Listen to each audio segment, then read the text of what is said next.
Karl Marx. आज का जो हमारा टॉपिक है वो कार्ल मार्क्स के ऊपर है। ठीक है, सबसे पहले मैं ये बताना चाहूँगा कि कार्ल मार्क्स कौन सा वो है कौन है और ये कहाँ से बिलोंग करता है। कार्ल मार्क्स एक जर्मन फिलोसोफर है, इकोनॉमिस्ट है, सोशलिस्ट है और पोइट है। ये 1818 में पैदा हुआ था जर्मनी में। ये जर्मन में पैदा हुआ था कार्ल मार्क्स। ठीक है, ये इसको जैसे कहते हैं ना ग्रेट थिंकर के नाम से लोग जानते हैं कार्ल मार्क्स। ठीक है, अच्छा मेन पॉइंट ये है कि कार्ल मार्क्स कौन सा है, वो कार्ल मार्क्स बना कैसे। कार्ल मार्क्स कौन सा है, वो कार्ल मार्क्स अपने आइडियाज़ की ओरिजिनलिटी की वजह से कार्ल मार्क्स बना। ठीक है, इसने किया क्या, इसने तो सबसे पहले जो इससे पहले फ़िलोसोफर्स थे इसने उनको पढ़ा, उनकी एनालाइजेशन को कंसीव किया, उनके आइडियाज़ को अप्लाई किया, फिर इसने एक अपना आइडिया बनाया। ठीक है, एक तो ये है इसके मशहूर होने की वजह जो आज हम इसे डिस्कस कर रहे हैं कि आइडियाज़ में ये बंदा कितना ओरिजिनल था। ठीक है, और यही चीज़ें ग्रेट थिंकर बनाती हैं कि आप दूसरे जो आपसे पहले के फ़िलासफ़र्स हैं अगर आप उन्हें पढ़ें और उनसे पढ़ के आप एनालाइजेशन हासिल करते हैं और फिर एक अपनी एनालाइजेशन बनाते हैं तो ग्रेट थिंकर की ये निशानी है। ठीक है, इसका मतलब है कि लोग वो सोचते हैं, वो पढ़ते नहीं हैं। एक एस्पेक्ट इसका ये है। दूसरा एस्पेक्ट इसका ये है कि आपको फॉलोअर्स किस तरह के मिलें, आपको प्रीचर्स किस तरह के मिलें। कार्ल मार्क्स को जो लोग फॉलो करते थे उन्होंने महज कार्ल मार्क्स को फॉलो नहीं किया, उन्होंने आगे इसकी तालीमात को फैलाया भी और उसको अप्लाई भी किया और उसको माना। ठीक है, अब यहाँ पे अगर देखा जाए तो कार्ल मार्क्स से बड़े बड़े फ़िलोसोफर्स भी गुज़रे हैं, इकोनॉमिस्ट भी गुज़रे हैं, लेकिन उनकी बदकिस्मती कह लें या उनको ऐसा बैकग्राउंड नहीं मिला, उन्हें उस तरह के लॉयल फॉलोअर्स नहीं मिले जो कार्ल मार्क्स को मिले। ठीक है, जो आज हम इसके बारे में यहाँ पे आज बात कर रहे हैं। इसी तरह इकबाल की मैं मिसाल देना चाहूँगा कि इकबाल को ग्रेट थिंकर कहा जाता है। वो इसलिए कहा जाता है कि इकबाल के आइडियाज़ सोसाइटी पे अप्लाई किए गए, सोसाइटी ने उन आइडियाज़ को कबूल किया, यहाँ पे भी कबूल किया और यूरोप में भी कबूल किया। ठीक है, अब बर्टन रसल जॉनसन हो सकता है कि वो इकबाल से ज़्यादा बड़ा फ़िलासफ़र हो, लेकिन उसका मसला ये है कि उसके आइडियाज़ को अप्लाई नहीं किया गया, उसके आइडियाज़ को सोसाइटी में फ्लरिश नहीं किया गया। ठीक है, तो ये एक इसे कह लें प्लस पॉइंट कह लें, या ये फ़िलासफ़र्स का एज होता है, या उनकी अच्छी किस्मत होती है कि उन्हें फॉलोअर्स कैसे मिल जाते हैं जिनकी वजह से वो बहुत ऊपर जाते हैं। तो कार्ल मार्क्स कौन सा है, वो भी इन्हीं फॉलोअर्स में से एक। ठीक है, दूसरी बात यह है कि हर बंदे के ऊपर, हर राइटर के ऊपर, हर फिलोसोफर के ऊपर कुछ ना कुछ इन्फ्लुएंसेस होते हैं। अगर आप में से कोई कुछ पूछना चाहे तो मेरे से पूछ सकते हैं आप लोग। ठीक है, हर राइटर के ऊपर, हर फिलोसोफर के ऊपर कुछ ना कुछ इन्फ्लुएंसेस होते हैं। वो इन्फ्लुएंसेस उस फिलोसोफर की थिंकिंग और अंडरस्टैंडिंग को डेवलप करते हैं। ठीक है, कार्ल मार्क्स के ऊपर जिन लोगों का इन्फ्लुएंस रहा है वो लोग भी अपने दौर के पायनियर्स में से थे। इसमें से शेक्सपियर का भी कार्ल मार्क्स के ऊपर बहुत असर रहा है, एरिस्टोटल का कार्ल मार्क्स के ऊपर बहुत असर रहा है। ठीक है, और व्लादिमीर लेनिन इसका भी कार्ल मार्क्स के ऊपर बहुत असर है। ठीक है, क्लास आप लोग बात को पकड़ रहे हैं, बात को समझ रहे हैं। अगर कहीं पे कोई क्वेश्चन हो तो आप लोगों ने पूछ लेना मेरे से। ठीक है, दूसरी बात ये है कि कार्ल मार्क्स को समझने के लिए या कार्ल मार्क्स की थीरीज़ तक पहुंचने के लिए हमें हिस्ट्री को स्टडी करना पड़ता है। ठीक है, और फ़िलॉसफी को भी पढ़ना पड़ता है। हिस्ट्री और फ़िलॉसफी दो अलग अलग चीज़ें हैं। ठीक है, सबसे पहले मैं फ़िलॉसफी की बात करता हूँ। फ़िलॉसफी में सिर्फ आप आइडियाज़ को पढ़ते हैं और उनसे इमोशनली अट्रैक्ट हो जाते हैं, ठीक है, या मेंटली आप अट्रैक्ट हो जाते हैं, फ़िलॉसफी की बात करें। लेकिन हिस्ट्री के अंदर आप इवेंट्स को देखते हैं, हिस्ट्री के अंदर आप इवेंट्स को देखते हैं और उनको एनालाइज करने की कोशिश करते हैं। जब आप इवेंट्स को एनालाइज करने की कोशिश करते हैं तो उससे जो अगला स्टेप होता है वो ये होता है कि आपने उन इवेंट्स को एक्सप्लेन कैसे करना, उनकी एक्सप्लेनेशन कैसे करनी है आपने।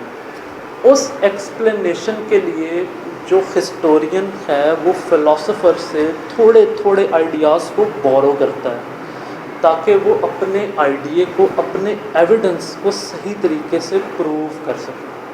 तो ये बेसिक डिफरेंस है जो मैं जानता हूँ हिस्ट्री और फ़िलासफ़ी के अंदर। क्लास यहाँ तक कोई क्वेश्चन हो तो आप पूछें। क्लियर है? अब हम बात करेंगे कार्ल मार्क्स की जो मेन थीरी है, जिस थीरी ने इस पूरी दुनिया की इकोनॉमी को बदल के रख दिया। उस थीरी को हम जानते हैं फॉल्स कॉन्शियसनेस के नाम से, ठीक है। फॉल्स कॉन्शियसनेस एक ऐसी अवेयरनेस को कहते हैं जो अनसाइंटिफिक है। फॉल्स कॉन्शियसनेस एक ऐसी, आपके अंदर एक ऐसी अवेयरनेस को पैदा किया जाता है जो अनसाइंटिफिक है, जिसे आप साइंस के ज़रिए प्रूव नहीं कर सकते, उसको कहते हैं फॉल्स कॉन्शियसनेस। इसके लिए मैं आपको एक मिसाल देता हूँ। जैसे मैं आपसे कहता हूँ, ये उस्मान बैठा सामने, मैं उस्मान से कहता हूँ कि मैं आपका एडमिशन अमेरिका की एक यूनिवर्सिटी में कराऊँगा। इसके लिए उस्मान बहुत ज़्यादा काम करता है, असाइनमेंट्स, मैं इसे असाइनमेंट्स देता हूँ, मैं इसे लाइब्रेरीज़ में भेजता हूँ, डाटा कलेक्ट करवाता हूँ और इससे बहुत सारा काम लेता हूँ और उस काम के अंदर मेरा अपना भी इंटरेस्ट है। और मैं इसे ये कहता हूँ कि देखो, पाकिस्तान में आपका बिल्कुल कोई फ्यूचर नहीं है, पाकिस्तान में आपका कोई मकाम नहीं है, पाकिस्तान की इकनॉमिक वैल्यूज़ बड़ी गिर चुकी हैं, पाकिस्तान में लॉलेसनेस है, पाकिस्तान में लॉ एंड ऑर्डर नहीं है, पाकिस्तान में मिस ट्रीटमेंट है। मैं इसे इस तरह की चीज़ें, इस तरह के आइडियाज़ इसके अंदर इन्फ्यूज़ करता हूँ। इसका मतलब ये है कि मुझे पता है कि मैं उस्मान को एक्सप्लॉइट कर रहा हूँ, लेकिन उस्मान को नहीं पता कि ये एक्सप्लॉइट हो रहा है। जैसे कि ऐसे आइडियाज़ को फ्लरिश करना जो कि प्रैक्टिकल है ही नहीं, ऐसे आइडियाज़ को इन्फ्यूज़ करना जो कि प्रैक्टिस में आ ही नहीं सकते, तो ये है फॉल्स कॉन्शियसनेस। इसकी मैं एक दूसरी मिसाल दूंगा ताकि आपको अच्छे से समझ में आ जाए। दूसरी मिसाल के लिए मैं पाकिस्तान की मिसाल लूँगा। पाकिस्तान के जो लीडर्स हैं, इन्होंने पाकिस्तान को इस्लाम के नाम पे हासिल किया। क्लास, इस्लाम के नाम पे पाकिस्तान को हासिल किया। क्लास, आप लोग बात को समझ रहे हैं? अगर कहीं से आपको नहीं समझ आ रही तो आप मेरे से पूछेंगे।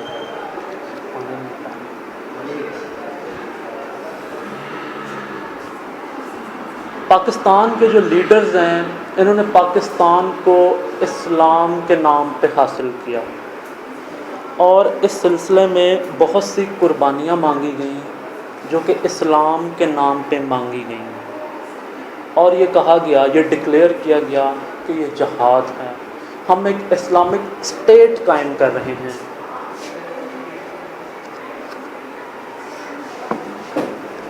और ये कहा गया कि हम एक इस्लामिक स्टेट कायम कर रहे हैं जिसमें इंडियंस और ब्रिटिश का कोई अमल दखल नहीं होगा।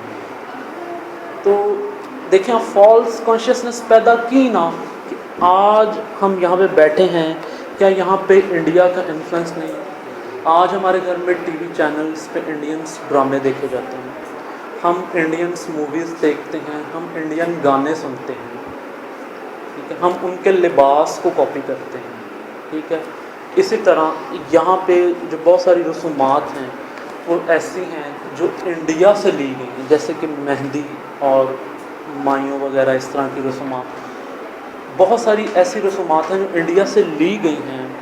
और क्या यहाँ पे इंडियंस नहीं हैं? आज भी हिंदू मज़हब के लोग आपके पाकिस्तान में मौजूद हैं, और वहाँ पे मुस्लिम कम्युनिटी के लोग आज भी एग्जिस्ट करते हैं। ठीक है, तो इसका मतलब ये है कि जो लीडर्स थे जिन्होंने पाकिस्तान को बनाया, उनका जो ये पॉइंट था कि हम पाकिस्तान को इस्लाम के नाम पे बना रहे हैं, वो गलत है।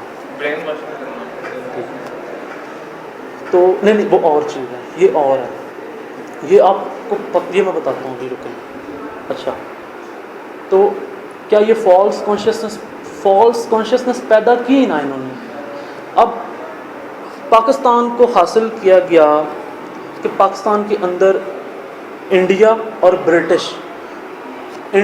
ब्रिटिश की कोई मुदाखलत, कोई इंटरफेरेंस नहीं होगी, कोई इंटरवेंशन नहीं होगा पाकिस्तान के अंदर इंडिया और ब्रिटिश का। इंडिया का तो मैंने बता दिया। अब ब्रिटिश को देखें, हम पैंट शर्ट पहनते हैं, ये मेरी टी शर्ट, ये वहाँ से आइडिया कंसीव हुआ है। हमारे पास मोबाइल फ़ोन हैं, ये सारे उन्हीं के हैं। ठीक है, तो ब्रिटिश यहाँ पे मौजूद हुए ना, इसका मतलब है ये फॉल्स कॉन्शियसनेस की बेस पे पाकिस्तान को हासिल किया गया, और इतनी ज़्यादा जो एक्सप्लोजन्स की गई, उनके अंदर जो हमारे लीडर्स थे उनका पॉलिटिकल और इकोनॉमिक इंटरेस्ट। क्लास आप लोग ये बात समझ गए? ठीक है, अब थोड़ा सा लाउड। अच्छा, अब कार्ल मार्क्स एक और बात कहता है। वो कहता है कि हम जो पैसा कमाते हैं, हम जो कमाते हैं या जो पैसा हम हासिल करते हैं, बेसिकली ये जो हमारा वे ऑफ अर्निंग है, ये डिटरमिन कर रहा होता है। बेसिकली ये जो हमारा वे ऑफ अर्निंग है, ये डिटरमिन कर रहा होता है, किसे डिटरमिन कर रहा होता है? हमारे रिलेशनशिप को सोसाइटी के साथ। ठीक है, जैसे कि इसकी एक और मिसाल मैं आपको देता हूँ। इस तरह से है कि मैं ज़राअत के पेशे से वाबस्ता हूँ। सपोज़ मैं ज़राअत के पेशे से वाबस्ता हूँ, मेरा पेशा ज़राअत का है। इसका मतलब ये है मेरा ताल्लुक़ चौधरी के साथ होगा, मेरा ताल्लुक़ मज़ारे के साथ होगा, मेरा ताल्लुक़ पटवारी के साथ होगा, मेरा ताल्लुक़ तहसीलदार के साथ होगा। और जो ये वाली जो स्पेसिफ़िक चीज़ें हैं, ये मेरा कल्चर बनाएंगे, मेरा लिबास बनाएंगे, मेरी लैंग्वेज डेवलप करेंगे, मेरी खुराक डेवलप करेंगे। ठीक है, आप लोग बात को समझ रहे हो? तो ये भी कार्ल मार्क्स ने ही बताया कि किस तरह से आपका वे ऑफ अर्निंग, आपका लाइफ स्टाइल बदलता है, आपके कल्चर को बदल के रख देता है। इसी तरह जो एक यूनिवर्सिटी का प्रोफेसर है, उसके नज़दीक उसकी जॉब ज़्यादा मायने रखती है। वो कभी भी ज़राअत या एक ज़रई आदमी के बारे में नहीं सोचेगा, वो कभी भी एग्रेरियन बेस्ड सोसाइटी के मुतल्लिक़ नहीं सोचेगा। वो ये सोचेगा कि मेरे जो साथ वाले कमरे में जो प्रोफेसर है वो क्या कर रहा है, मैंने स्टूडेंट्स को लेक्चर कब देने जाना है। तो उसके जो इर्द गिर्द का जो कल्चर होगा वो बिल्कुल फ़र्क होगा। क्लास आप लोग यहाँ तक समझ चुके हैं? बोर तो नहीं हो रहे आप?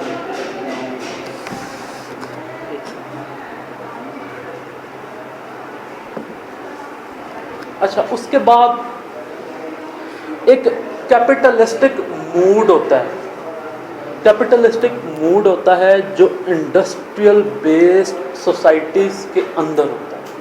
ठीक है, जो भी इंडस्ट्रियल बेस्ड सोसाइटी होगी, उसके अंदर जो दुकानें, जो मार्केट्स, जो फर्म्स, जो ऑर्गेनाइजेशंस बनाई जाएंगी, वो बिल्कुल इंडस्ट्रियल सोसाइटी हैं उसकी नेसेसिटीज़ को पूरा करने के लिए बनाई गई।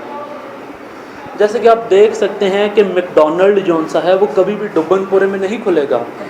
वो जब भी खुलेगा वो इलामा इकबाल मेन बुलेवर्ड में खुलेगा, वो डिफेंस में खुलेगा, वो लिबर्टी मार्केट में खुलेगा। इसी तरह अगर आप कंप्यूटर की बात करेंगे तो कंप्यूटर की मार्केट जो हफीज़ सेंटर है, वो जहाँ पे इंडस्ट्रियल एरिया फंक्शन कर रहा है, हफीज़ सेंटर भी उधर है। स्मार्टफोन की मार्केट्स भी उधर हैं, क्योंकि ये जो चीज़ें हैं ये इंडस्ट्रियलाइज्ड लोगों के लिए बनाई गई हैं, और वहाँ पे जितने भी लोग इर्द गिर्द में रहते हैं वो बेसिकली इंडस्ट्रीज़ को फंक्शन कर रहे होते हैं। ठीक है, क्लास आपको ये बात यहाँ तक समझ में आ गई? वही बात करूँगी। ठीक है, उसके बाद इसी तरह ही एग्रेरियन बेस्ड जो सोसाइटीज़ हैं उनका कल्चर फ़र्क है। ठीक है, अब कार्ल मार्क्स ने एक और यहाँ पे एक बात की है, वो कहता है कि क्लास स्ट्रगल की बात करता है कार्ल मार्क्स, क्लास स्ट्रगल की। वो कहता है कि क्योंकि कार्ल मार्क्स मिडिल क्लास है, कार्ल मार्क्स मिडिल क्लास है, ये आप लोग जहन में रखिए। ठीक है, 3 क्लासेस हैं, लोअर क्लास, मिडिल क्लास और elite class. Karl Marx middle class है। ठीक है, मिडिल क्लास की डेफिनेशन पता आप में से किसी को? क्या मिडिल क्लास क्या होता है?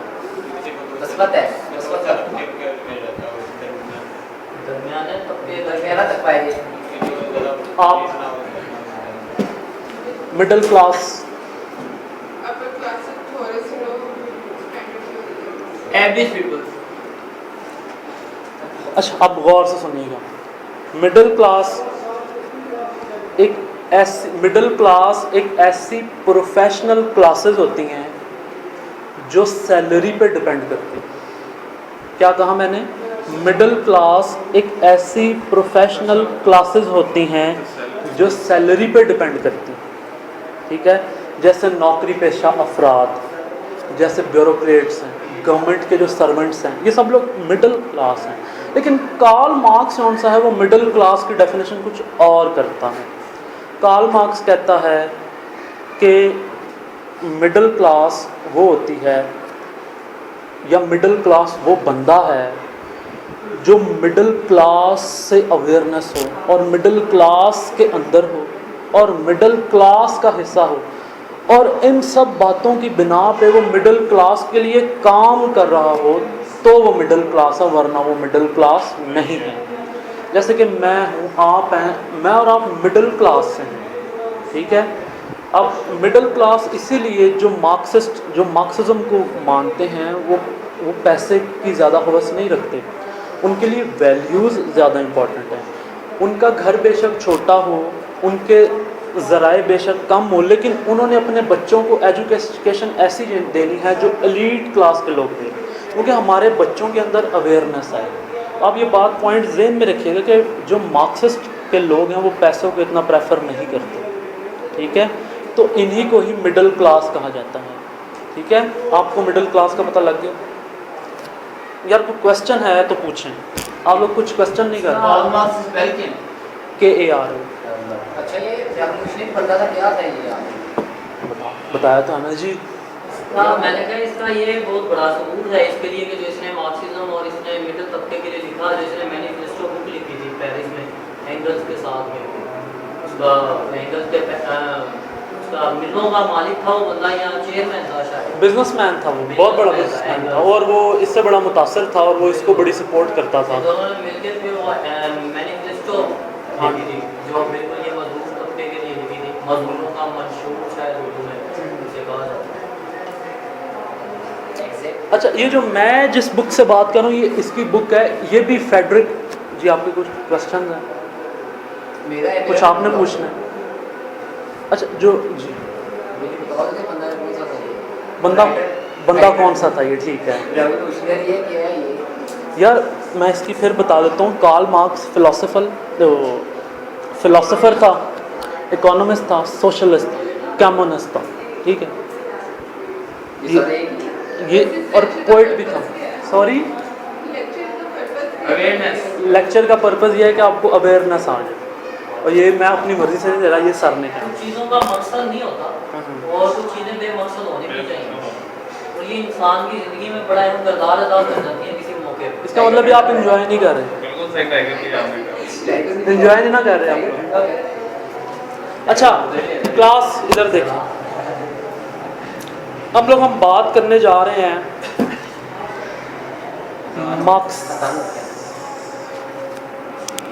ब्रेन वॉश वाला कुछ बताना था। चेहरा में खा लेता जरा ब्रेन वॉश में। सामा बिन लादेन की करी इन्फॉर्मेशन यार मुझे चुप करा दे, देखो आप खुद बातें कर रहे हो, आपको भी चुप करना चाहिए। मुझे लगता है क्लास आप बिल्कुल एंजॉय नहीं कर रहे, लेकिन क्या करें।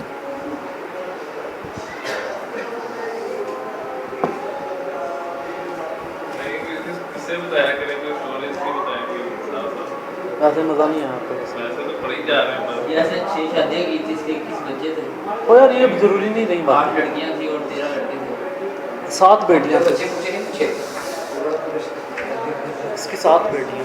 यार ये कुछ चीज़ें ज़रूरी नहीं, यार देखो ये चीज़ें आप खुद भी पढ़ सकते हो, ठीक है। जो मैं बातें यहाँ कर रहा हूँ ना, इनको आप अप्लाई करो तो आपको समझ आ जाएगी। ये लाइफ में अप्लाई करेंगे, ये अपनी लाइफ में कह रहा है। अपनी लाइफ में जाएंगे जो हाँ। आपको समझा है। बिल्कुल ठीक। वो सर ये ब्रेन वॉशिंग नहीं है, ब्रेन वॉशिंग ज़रा और सेंस में आ जाती है, वो आ जाती है इवल की सेंस में। ये फॉल्स कॉन्शियसनेस करते हैं, लेकिन ये स्लो पॉइजनिंग होती है, इसके आगे जाके इंसान को खुद इसके झेलने पड़ते हैं। जो ब्रेन वॉशिंग है उसमें मरने मराने की बातें, इसमें कोई मरने मराने की बातें नहीं हैं, वो और सिस्टम है ज़रा कि जो आप डायरेक्ट जन्नत में जाएंगे। ये कोई इस तरह की चीज़ नहीं दिखाता है, ठीक है, समझ रहे हो बात को, ये ज़रा और लेवल पे बात कर रहे हैं, ठीक है। बात करें आगे, remarks of Karl Marx about, अच्छा अब मार्क्सिस्ट है क्या, मार्क्सिज्म क्या है, ठीक है। मार्क्सिज्म एक ऐसा मेथड है जिसके ज़रिए हम मुख्तलिफ क्लासेस की बिना पे सोसाइटी को एनालाइज करते हैं, ठीक है। कि मिडिल क्लास किस तरह की है, लोअर क्लास किस तरह की है, एलीट क्लास किस तरह, तो इन सब चीज़ों को जब हम एनालाइज करते हैं ना क्लासेस के बेस पे, तो वो मार्क्सिस्ट बनता है। और इन सब मिडिल क्लासेस का पॉलिटिकल स्ट्रक्चर्स के अंदर क्या रोल है, तो ये सारी चीज़ें मार्क्सिस्ट कहलाती हैं। ये मार्क्सिज्म की डेफिनेशन है, ठीक है। अच्छा अब हम बात करेंगे सोशल डायनामिक्स की। सोशल डायनामिक्स हमारी सोसाइटी में जो चीज़ें प्रोसेस कर रही हैं, हमारी सोसाइटी के अंदर जो फिनोमिना चल रहा है, और ये जो प्रोसेसेस हैं और ये जो फिनोमिनाज हैं, ये मिल के हमारी सोसाइटी का फैब्रिक बना रही होती हैं, ठीक है।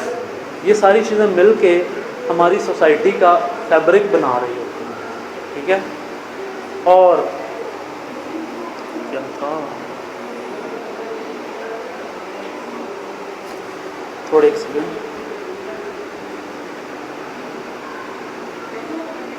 अच्छा हाँ, ये सारी चीज़ें मिलके हमारी सोसाइटी का फैब्रिक बना रही होती हैं, और इससे हमें पता चलता है कि सोसाइटी में क्या क्या चल रहा है, सोसाइटी को किस किस चीज़ की ज़रूरत है, हमें अपना रोल कैसा रखना चाहिए सोसाइटी के अंदर। तो इन सब चीज़ों को सोशल डायनामिक्स कहते हैं। ये भी कार्ल मार्क्स की थी, ठीक है। अब इसकी मिसाल हम इस तरह से देंगे सोशल डायनामिक्स को बताने के लिए कि सोसाइटी किस हद तक इन्फ्लुएंस करती है।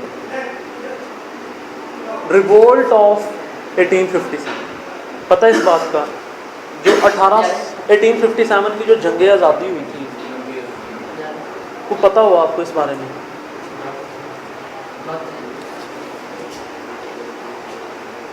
ये प्लान है यार। ये था, देखें, बगावत की हिंदुस्तान के सिपाहियों ने और कुछ मुग़ल एम्परर्स के बचे कुचे सिपाहियों ने मिल के ब्रिटिश के ख़िलाफ़, ईस्ट इंडिया कंपनी के ख़िलाफ़, समझ आ रही बात। अब सवाल ये पैदा होता है कि ईस्ट इंडिया कंपनी क्या है। ईस्ट इंडिया कंपनी एक ऐसी कंपनी है जो हिंदुस्तान से चीज़ें एक्सपोर्ट किया करते थे यूरोप, ठीक है। हिंदुस्तान से ये चीज़ें एक्सपोर्ट करते थे यूरोप, ईस्ट इंडिया कंपनी, और ये ब्रिटिश की थी। यहाँ तब ब्रिटिश डोमिनेंस थे यहाँ पे, ठीक है। अब जब ये शुरू में आए ना, ब्रिटिश, तो अपने इंटरेस्ट्स के लिए ये काम करते थे और लोग इन्हें कहते थे चलो ठीक है ये लोग अपना काम कर रहे हैं, मसला नहीं। लेकिन बाद में इन्होंने अपनी हुकूमतें बनाई, बहुत सी जगहों पे इन्होंने कब्जे बनाए और अपने किले बनाना शुरू कर दिए ब्रिटिश ने, ठीक है। फिर इसके बाद इन्होंने जो लोकल जो नवाब थे, महाराजा थे, लोकल जो नवाब थे, महाराजा थे, इनकी पॉलिसीज़ को भी इन्फ्लुएंस किया, ठीक है। जब इनकी पॉलिसीज़ को इन्फ्लुएंस किया तो इसके बाद इन्होंने क्या किया, लोकल इंडस्ट्री, जो हिंदुस्तान की जो लोकल इंडस्ट्री थी उसको इन्होंने बहुत ज़्यादा नुकसान पहुंचाया। कैसे नुकसान पहुंचाया? ये लोग ब्रिटिश इंडिया के करते थे कि अब जो चमड़ा है ना, चमड़े को इंग्लैंड भिजवा दिया जाता था और इंग्लैंड से जूता बन के यहाँ आता था, और जो यहाँ पे जो मोची था वो जूता सस्ता बनाता था। अब इन्होंने क्या किया कि चमड़ा ही मार्केट से गायब कर दिया, तो मोची जूता कैसे बनाएगा, ठीक है। फिर इसके बाद इन्होंने कॉटन को बाहर इंग्लैंड पे एक्सपोर्ट किया, वहाँ से कपड़े बन के यहाँ पे आते थे, और जो यहाँ के जो वीवर थे, जो यहाँ पे जो कपड़ा बनाते थे, फिर वो कहाँ जाएंगे? जब इस तरह की पॉलिसी शुरू हो गई ना, तो फिर ये कोई एक कंसोलिडेटेड फाइट नहीं थी। जो रिवोल्ट हुआ 1857 का, वो इस तरह से हुआ कि अब लाहौर में अगर बगावत कर दी है सिपाहियों ने, तो उन्हें बिहार में जब ये पता लगा कि लाहौर में बगावत हो गई, तो उन्होंने भी बगावत शुरू कर दी। फिर वहाँ से ये बात जब लखनऊ तक पहुँची तो लखनऊ में भी बगावत शुरू हो गई। इस तरह एक पूरे हिंदुस्तान में रिवोल्ट हो गया, बगावत हो गई और जंग हो गई। लेकिन इस जंग के ऊपर ब्रिटिश ईस्ट इंडिया कंपनी ने कंट्रोल कर लिया, ठीक है। अब जब अगर आप हिस्ट्री पढ़ेंगे तो आपको पता चलेगा कि ब्रिटिश जो से हैं उनको बाद में फिर दबा लिया गया। ब्रिटिश जो सरकार थी ना, जो इंग्लैंड बैठी थी, उन्होंने दबा दिया, क्योंकि क्वीन विक्टोरिया के ये ऑर्डर्स थे कि अब यहाँ पे इस तरह की लॉलेसनेस नहीं चलेगी, ठीक है।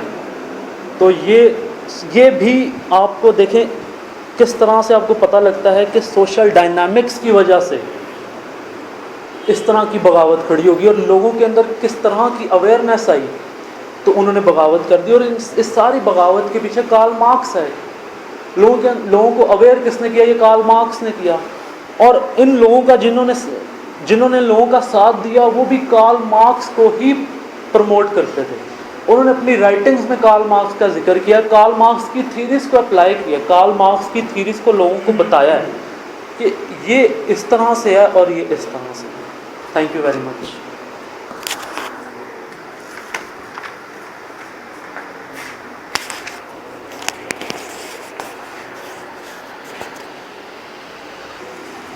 अच्छा, क्वेश्चन ये है, सोशलिज्म जब रशिया में पहुंचती है कैसे पहुंचती है और वो लोग क्यों अडॉप्ट करते हैं इसे? ऐसे क्या सर्कमस्टेंसेस थे कि रशिया ने इसे अडॉप्ट किया, अमेरिका ने नहीं किया, इंग्लैंड ने नहीं किया, किसी और ने नहीं किया? अच्छा सर, सबसे पहले जो सोशलिज्म है ना, ये रशिया के साथ साथ चाइना में भी पहुंची।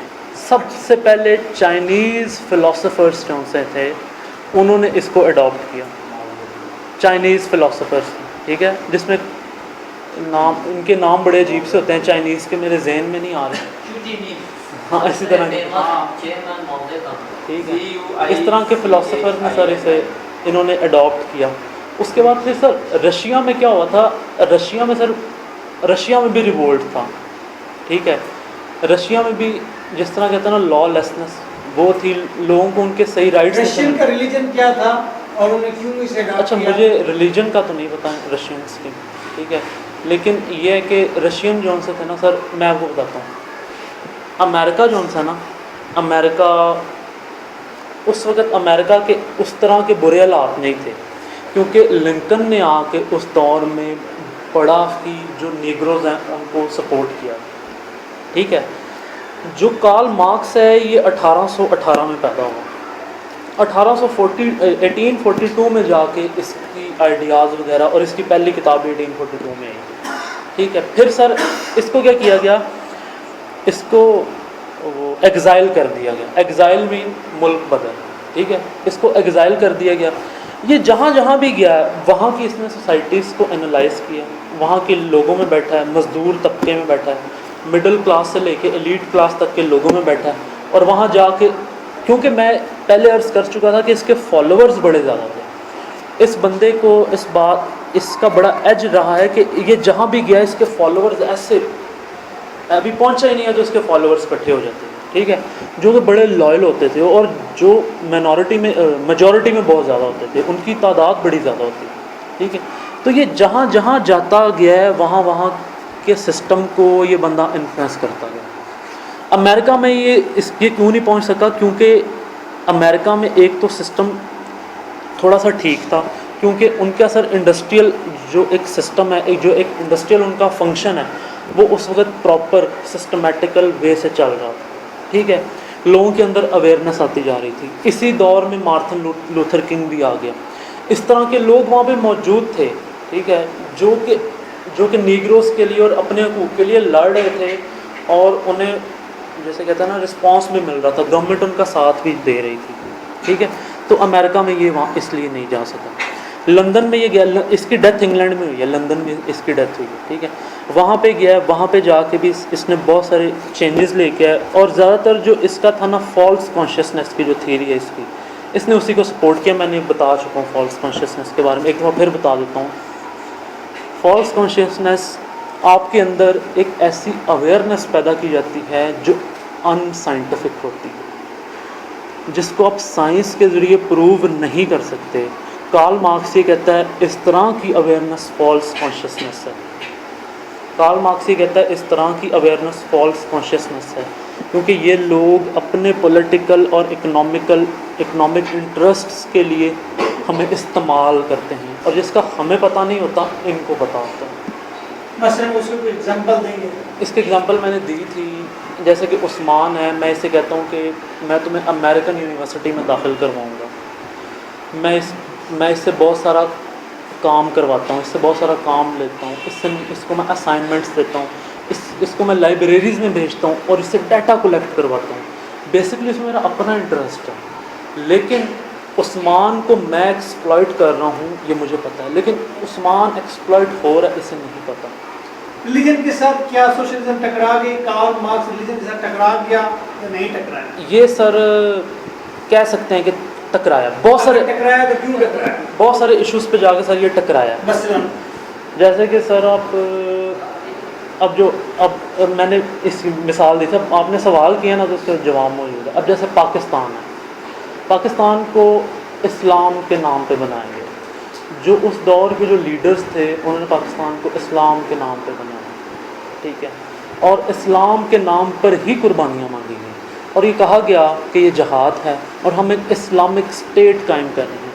और जो ये बहुत इंपॉर्टेंट फ़िक्र है जो भी मैं बोल रहा हूँ, और उस स्टेट के अंदर ना इंडियन ना ब्रिटिश इनकी कोई अमल दखल नहीं होगा। और आज अब हम देख सकते हैं कि यहाँ पे इंडिया भी मौजूद है, हम इंडियन ड्रामे देखते हैं, इंडियन गाने सुनते हैं, इंडियन मूवीज़ देखते हैं, हम जो हमारे घर की जो लड़कियाँ हैं वो इंडियंस के लिबास को कॉपी करती हैं। तो इंडिया तो यहाँ पे मौजूद हुआ ना, तो ब्रिटिश आप देख लें, मैंने पैंट पहनी है जीन्स की पैंट, आपने टी शर्ट पहनी है, हमारे पास मोबाइल फ़ोन है, तो ब्रिटिश आ गया ना यहाँ पे। तो ये फॉल्स कॉन्शियसनेस हो गई ना, मज़हब के साथ टकरा गया ना। मैं आपसे पूछता हूँ कि क्या पाकिस्तान में इस्लाम नाफिज है? क्या पाकिस्तान इस्लामिक स्टेट है? जो इतनी ज़्यादा एक्सप्लोजन्स कराई गई इस्लाम के नाम पे, ठीक है, इनके बेसिकली लीडर्स के अंदर अपना पॉलिटिकल और इकोनॉमिक इंटरेस्ट था, जिस वजह से ये सारी एक्सप्लोजन। तो ये यहाँ पे इस्लाम से टकराता है। जो मार्क्सिस्ट के लोग हैं, जो मार्क्सिज्म को मानते हैं, जैसे हमज़ा अलवी बहुत प्रोमिनेंट बंदा है, उसने कार्ल मार्क्स की हर थ्योरी को अप्लाई किया है, ठीक है। हमज़ा अलवी जे स्टोर पे अगर आप जाएं तो हमज़ा अलवी के आपको आर्टिकल्स मिलेंगे, वो उसके छोटे छोटे से आर्टिकल्स हैं, अगर आप उन्हें पढ़ें तो आपको बहुत अवेयरनेस आ जाएगी, ठीक है। तो जो मार्क्सिस्ट के लोग हैं वो तो ये कहते हैं कि जी इस्लाम के नाम को इस्तेमाल किया गया फॉल्स कॉन्शियसनेस के ज़रिए, लेकिन इस्लाम नाफिज नहीं हुआ। तो यहाँ पे आके सोशलिस्ट और इस्लाम वाले टकरा जाते हैं।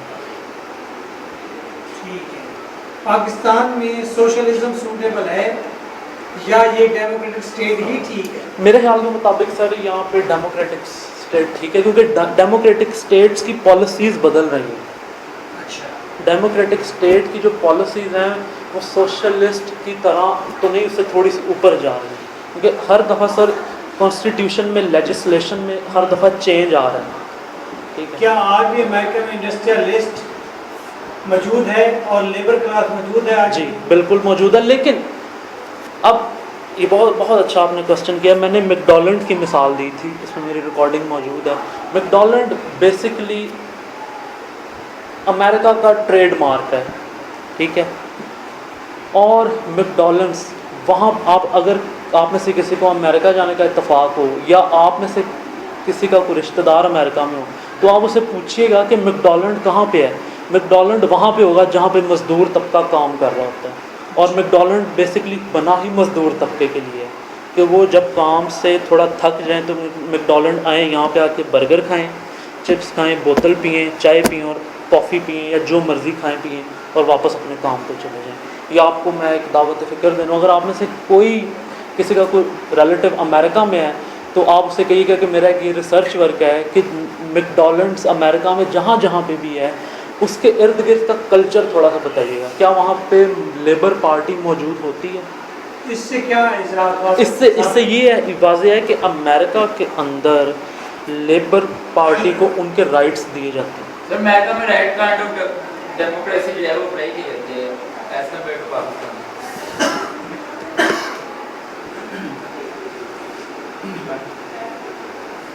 लंदन और अमेरिका में पहले कार्ल मार्क्स का नाम लेने के लिए भी उसे एक जुर्म करा दिया जाता था। ये क्यों था? उसकी कोई रीजन? लंदन और अमेरिका में कार्ल मार्क्स का नाम लेना भी जुर्म समझा जाता था। देखें, सबसे पहले हमने देखना पड़ेगा कि किस तरह की कैटेगरी के लोग उसके नाम को लेना पसंद नहीं करते थे। एक छोटी सी मिसाल देता हूँ, इस तरह कभी भी नहीं हुआ कि हर बंदा एक बंदे के ख़िलाफ़ हो। आप मेरी बात याद रखिएगा। जैसे यूनान में, सॉरी मिस्र में हुस्नी मुबारक का नाम किसी ने सुना आपने से?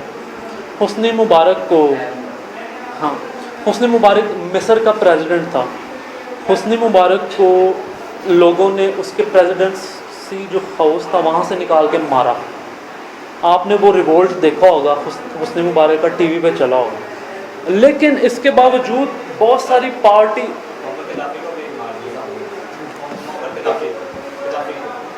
हाँ, अच्छा, तो वहाँ अगर आप देखें या आर्टिकल्स निकाल के पढ़ें उस एज के, उस एरा के, तो आपको पता चलेगा कि बहुत सारी पार्टीज़ ऐसी भी थीं जो हुस्नी मुबारक के साथ थीं और वो कहती थी कि ये गलत हो रहा है। हालांकि पूरी दुनिया जानती है कि हुस्नी मुबारक ने गलत किया। हुस्नी मुबारक is a corrupt leader. Corrupt leader, अगर आप नेट पे आप लिखें टॉप 10 करप्ट लीडर्स, ठीक है, या corrupt leaders in the world लिखें, तो आपको हुस्नी मुबारक का नाम उसमें मिलेगा कि ये करप्ट लीडर्स में से एक था। लेकिन एक सोसाइटी, एक तबका ऐसा मौजूद था जो हुस्नी मुबारक को सपोर्ट करता था, अखबारों में लिखा जाता था, वो ट्वीट करते थे, ठीक है, और सोशल मीडिया के ऊपर वो बताते थे कि ये गलत हुआ। ये बात क्लियर होगी। इसी तरह कार्ल मार्क्स के ख़िलाफ़ सारे लोग नहीं थे। कार्ल मार्क्स के ख़िलाफ़ कुछ कैटेगरीज थी, कुछ कैटेगराइज लोग उसके ख़िलाफ़ थे। वो क्यों थे? क्योंकि कार्ल मार्क्स उनके जो इकोनॉमिक इंटरेस्ट्स हैं उनको इन्फ्लुएंस कर रहा था। इंडस्ट्रियलाइज जो सिस्टम है कार्ल मार्क्स ने वो सारे का सारा बदल के रख दिया, ठीक है। कार्ल मार्क्स ने मज़दूर को बहुत ज़्यादा ऊपर उठाया। मज़दूरों ने इसलिए रिवोल्ट भी किया, ठीक है। ये वजह थी कि लंदन में, क्योंकि इंडस्ट्री ज़्यादातर लंदन में, आज भी इंडस्ट्री लंदन में है, मानचेस्टर, वो लंदन का ही हिस्सा है ना। तो इसलिए अब एक मूवी मैं आपको बताता हूँ, ले मिज़राबल्स, ठीक है। ले मिज़राबल्स ये मूवी है, आप ये देखिएगा। वहाँ पे क्या होता है कि लोग जो उनसे हैं अपने पॉलिटिकल और इकोनॉमिक इंटरेस्ट के लिए बंदे हायर करते हैं कि आप हमारे ख़िलाफ़ आवाज़ उठाएं, लोगों को कन्विंस करें ताकि हम एक डोमिनेंट पावर बन सकें, हम एक डोमिनेंट कैटेगरी में आ सकें। तो इसलिए वहाँ पे कार्ल मार्क्स को बुरा कहा जाता है। कोई और क्वेश्चन हो तो आप पूछें। जर्मनी से क्यों निकाला गया? हाँ, जर्मनी से भी इंडस्ट्रियलाइज्ड बेस की वजह से निकाला गया। उसकी इसने पहली बुक लिखी 1842 में, दी जर्मन आइडियोलॉजी। ठीक है, जर्मन आइडियोलॉजी बुक इसकी इतनी सी बुक है, और उस बुक की बेस पे ना इसने पूरे जर्मनी का इंडस्ट्रियल सिस्टम ऐसे पलट के रख दिया। वो कैसे? क्योंकि इस जर्मनी ने उस दौर में राइटर्स बड़े पैदा किए थे, और वो राइटर्स ऐसे थे जो नावल लिखते थे और शॉर्ट स्टोरी लिखा करते थे। ठीक है, ये बात समझ में आ गई आपको? उसके बाद जब इंडस्ट्रियल रेवोल्यूशन आया ना, ठीक है, इंडस्ट्रियल रेवोल्यूशन, मेरे पास एक डॉक्यूमेंट्री पड़ी है इंडस्ट्रियल रेवोल्यूशन के नाम से। वो उसकी 5-6 पार्ट्स हैं और हर पार्ट में 15-15 किस्तें हैं। वो आपको शुरू से लेके कि इंडस्ट्रियल रेवोल्यूशन है क्या और इस एज तक आते हैं। ठीक है, तो मैं उस डॉक्यूमेंट्री की बेस पर बात कर रहा हूँ। ठीक है, वो ये थी कि राइटर्स जो हैं उन्होंने लिखना शुरू किया। ठीक है, लिखना शुरू किया, और जो इंडस्ट्रियलाइज्ड लोग थे, जो जॉब होल्डर लोग थे, वो जाते थे जॉब के लिए। ठीक है, जब वो जॉब से वापस आते थे ना, तो उनके पास इतना ज़्यादा टाइम नहीं था होता कि वो उन नॉवेल्स को पढ़ सकें। अब नॉवेल्स मार्केट में पड़े रह जाते थे। ठीक है, इसी वजह से शॉर्ट स्टोरी का आगाज़ होता है। अगर आप देखें जिसमें एडगर एलन पो बड़े आगे जाते हैं, क्योंकि लोगों के पास जॉब्स हैं, लोग फारिग नहीं हैं, वो नॉवेल कैसे पढ़ेंगे? उन्होंने शॉर्ट स्टोरी लिखना शुरू किया। ठीक है, इसी तरह ही जब उन्होंने देखा कि हमारी और बहुत सारी चीज़ें ऐसी हैं कि लोगों के अंदर अवेयरनेस आती जा रही है, लोग मज़दूर तबका जो सा आए दिन फैक्ट्रीज़ के अंदर इलेक्शंस हो रहे हैं, मज़दूरों के लीडर खड़े किए। जर्मनी की बात करूँ, फैक्ट्रीज़ में होते थे इलेक्शंस, मज़दूरों के होते थे लीडर, मज़दूर बैठे होते थे बाहर, जो इंडस्ट्रियलिस्ट लोग थे वो बैठे होते थे अंदर। जो इंडस्ट्रियलिस्ट, जो फैक्ट्रीज़ के मालिकान हैं, वो बाहर आते थे मज़दूरों को लेने के लिए। आगे से मज़दूरों ने अपना एक लीडर खड़ा किया होता था। वो जो लीडर खड़ा किया होता था उसके अंदर से कार्ल मार्क्स बोलता था। जब उसके अंदर से कार्ल मार्क्स बोलता था तो वो ये कहता था मज़दूर के भाई हम इतनी देर काम करते हैं, हमारे वेजेस इस तरह से में दिए जाते हैं, हमें इस तरह से मिसट्रीट किया जाता है, हमारे पास घर नहीं है, हमारे बच्चे भूखे मार रहे हैं, आप लोग हैं, हम आपके लिए काम करते हैं, आपकी इंडस्ट्री को हम चला रहे हैं, आप नहीं चला रहे। अगर हम मज़दूर इस इंडस्ट्री में नहीं जाएंगे तो आप हमें काम करके दिखाएं, इंडस्ट्री चला के दिखाएं। जब इस तरह के रिवोल्ट होना शुरू हो गए, इस तरह की बगावत होना शुरू होगी, रिबेलियनिज्म इस तरह का जब होना शुरू हो गया, तो उसको जर्मनी से फिर निकाला गया। 56 घंटे वाला कॉन्सेप्ट भी एक वीक में कार्ल मार्क्स का था। सॉरी, मजदूरों का वर्क करने का, जो 56 घंटे वर्क करेंगे मजदूर सिर्फ एक वीक में, ये कार्ल मार्क्स ने ये नहीं कॉन्सेप्ट क्रिएट किया था। ये कॉन्सेप्ट था, एक नॉवल आपको बता रहा हूँ, 12 years a slave, 12 years a slave, Solomon Northup इसका राइटर है। ये नॉवल लिखा गया है स्लेवरी के ऊपर।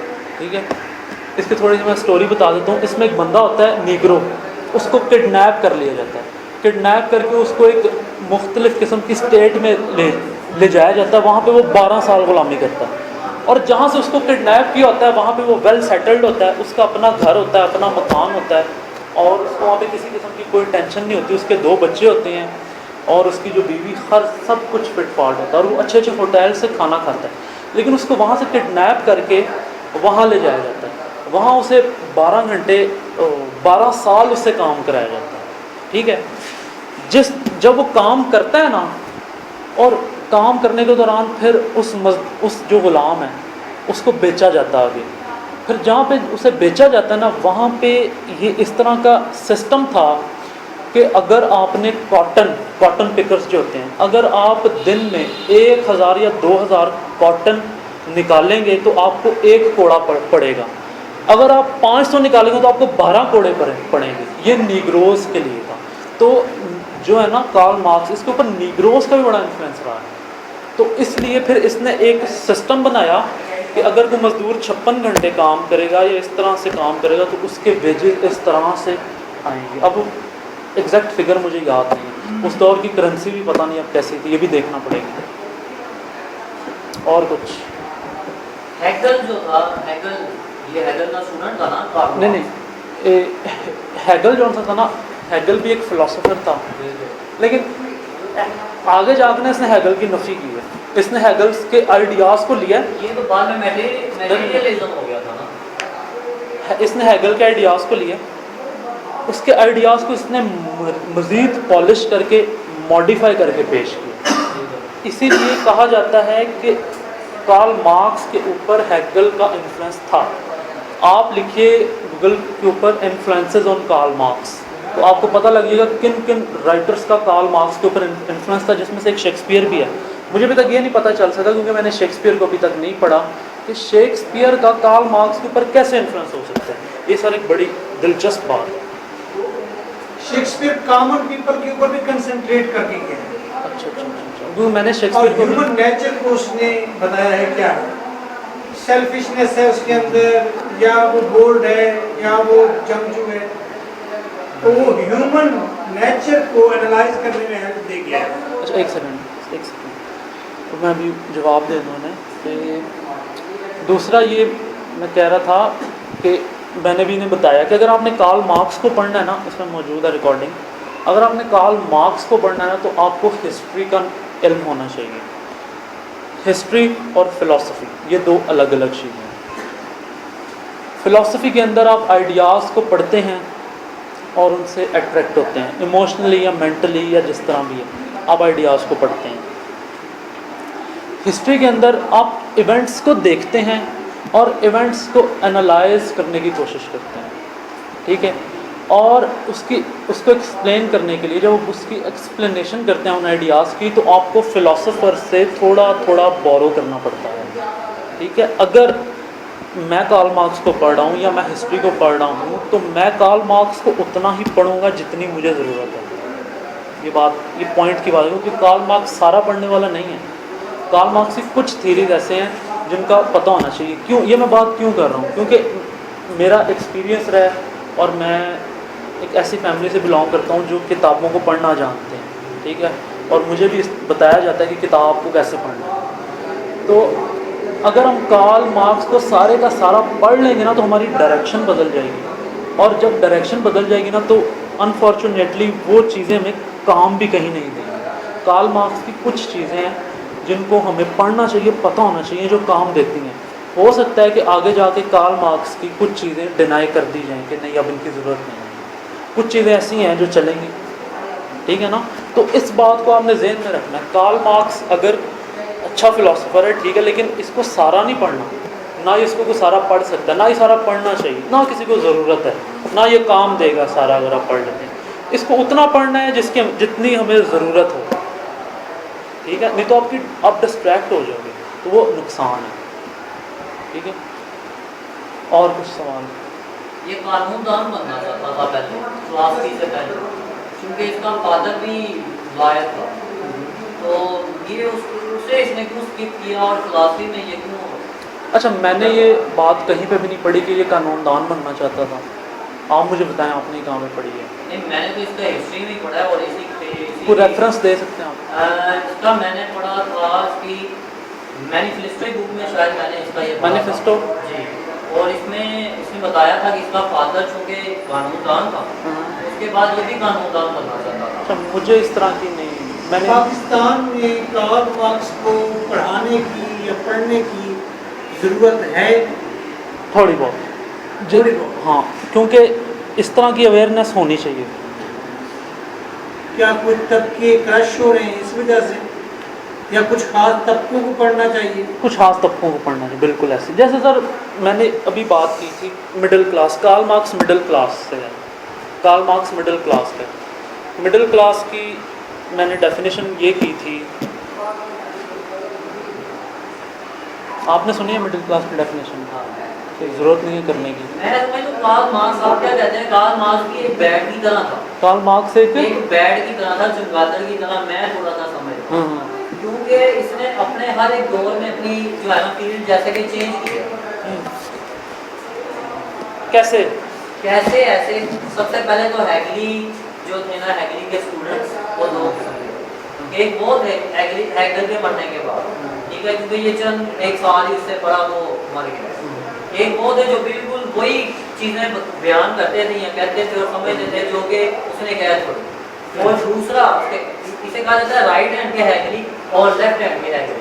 और लेफ्ट हैंडेड जो हैगली थे वो थे कि जो उसे बिल्कुल जो उसने कहा वो उसके ऊपर नहीं चलते थे ना उसी पॉइंट पे, वो जैसा कि आपने अभी कहा उसे थोड़ा सा पॉलिश करके या इस तरह मॉडिफाई करके, जैसे आप देखें प्लेटो है, प्लेटो एरिस्टोटल का उस्ताद है।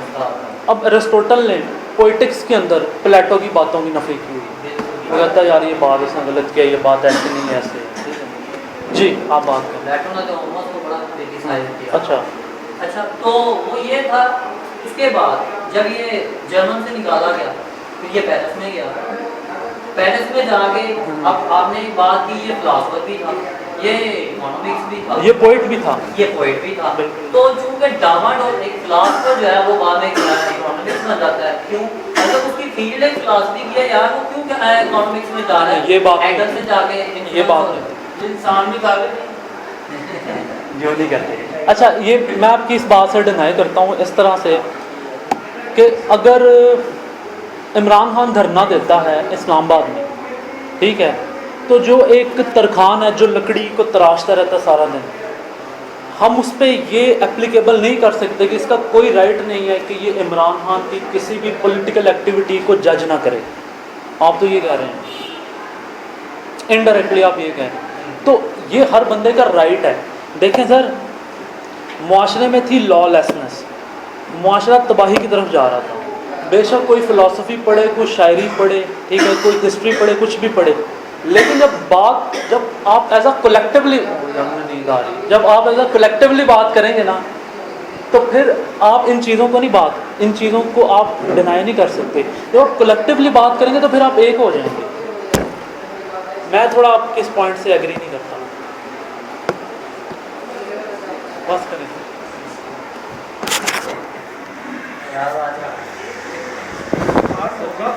बच्चे क्या